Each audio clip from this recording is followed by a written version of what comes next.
सूदार, सूल अज़ाब, और इस दुनिया में रुसवाई और आखिरत में रुसवाई, वो दोनों चीजें यहाँ पे लाके तुम्हारे सामने रख दी हैं। ये थी 3 आयात जो आपके सामने पेश की। किस हवाले से? सिले रहमी के हवाले से और कत्ए रहमी के नेगेटिव आसार के हवाले से। एक दफा और सवाल देती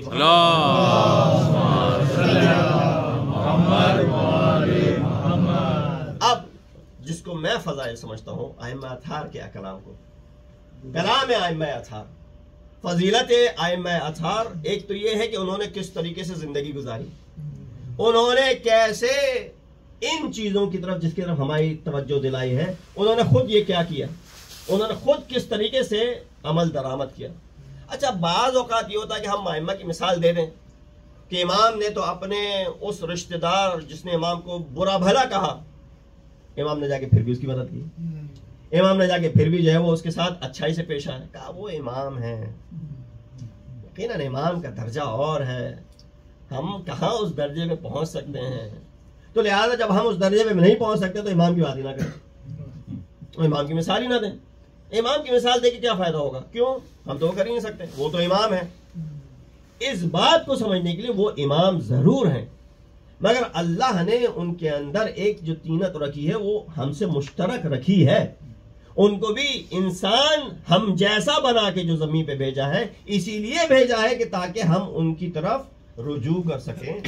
वरना वो फरिश्ता मानिंद होते, वो एक ऐसी मखलूक होते कि जिसको इंसान कहता कि हाँ ये है वो मखलूक। इसकी मिसाल जैसे कि बनी इसराइल कहते थे। बनी इसराइल क्या कहते थे? जब तालूत को उनके ऊपर मुसल्लत किया तो क्या कहने लगे? कहने लगे ये तालूत हमारा बादशाह बनेगा, ये तो हम जैसा है, इसके अंदर क्या है, उससे ज्यादा हम डिजर्विंग है कि हमें बादशाह बना दिया जाए, हमारे पास मालो ज़र है, हमारे पास ये है, हमारे पास वो है।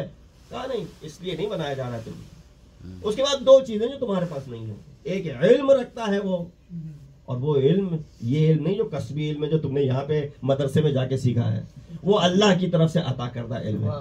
और वो ताकत जो यदुल्लाही ताकत है, ये जमीन की अख्स की भी ताकत नहीं है, वो ताकत है कि जो अली के हाथ में है, जिसके लिए अली ने कहा था कि खैबर को इस तरीके से उठाया, वो मेरी कुव्वत बदनी नहीं थी बल्कि वो कुव्वत रब्बानी थी, जिसकी सलात भेज दी मोहम्मद।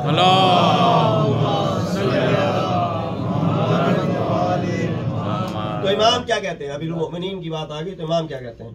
खानवादे के साथ कैसे पेश हो, घर वालों के साथ कैसे पेश हो। इमाम कहते हैं वह अकरम अशीरतका, अपने खानवादे के साथ, अपनी फैमिली के साथ, अपने खिशाबंदों के साथ, घर वालों के साथ। और घर वालों से ये नहीं कि आपके बीवी बच्चे, ये घर वालों से मुराद है कि आपकी जो अशीरा, अशीरा कैसे कहते हैं? जब दावत जुल अशीरा हुई थी तो क्या रसूलुल्लाह ने उसमें अपने बीवी बच्चों को बुलाया था? दावत जुल अशीरा में रसूलुल्लाह ने अपने चाचाओं को बुलाया था, अपने रिश्तेदारों को बुलाया था, मदू किया था, वो सब वहां पे मौजूद थे, उन्हीं को तो बयान करना था। वरना जनाबे खदीजा को तो बता चुके थे, अली को तो बता चुके थे, और वो पहले से ही ईमान ला चुके थे। बयान किसको करना था? कुरान कहता वअंज़िर अशीरतकल अक़रबीन, अपने करीबी रिश्तेदारों को बुलाओ। तो रसूलुल्लाह ने अपने करीबी रिश्तेदारों को बुला लिया, यानी आपको ये प्रूफ मिल गया अशीरा से मुराद क्या है? करीबी रिश्तेदार। अब सुनिए अली क्या कहते हैं। अली कहते हैं वह अकरम अशीरतका, अल्लाह कह रहा था कुरान में वह अंजिर अशीरतका, अपने रिश्तेदारों को डराओ। अंजिर से मुराद डराना ही है कि भाई ये नबूवत का ऐलान करना था ना, इसलिए डराओ। अमीरुल मोमिनीन ये कह रहे हैं वह अकरम अशीरतका, अपने घर वालों और रिश्तेदारों को तकरीम करो, उनकी तकरीम करो, यानी उनको ऑनर करो, उनको रिस्पेक्ट दो, उनकी इंटेग्रिटी, उनके किसी भी अमल को ठेस न लगे, दिल को ठेस न पहुंचे, यानी इकराम करो उनकी, तकरीम करो उनकी। और फिर क्यों करनी है तकरीम हमें? फ़इन्नहुम जनाहकल्लज़ी, वो तुम्हारे वो पर हैं, जनाह कहते हैं परों को, वो तुम्हारे वो पर हैं, बिही तुतीर, जिनके ऊपर सवार होकर तुम हवा में उड़ सकते हो। एक तशबीह है, यानी अगर कोई तुमको आगे लेके जाने वाला है, कोई तुम्हें बुलंद करने वाला है, कोई कंधे पे इंसान बुलंद करता है ना, जब कोई मैच जीत जाते हैं तो वो जो मैन ऑफ द मैच होता है उसको कंधे पे बुलंद कर लेता है, राइट? इसकी वजह से, या आपका कोई लीडर वापस आ जाते हैं तो उसको कंधे पर उठा के घूमते हैं। तो मजलिस पॉलिटिकल ना हो जाए, सवाल लीजिए मोहम्मद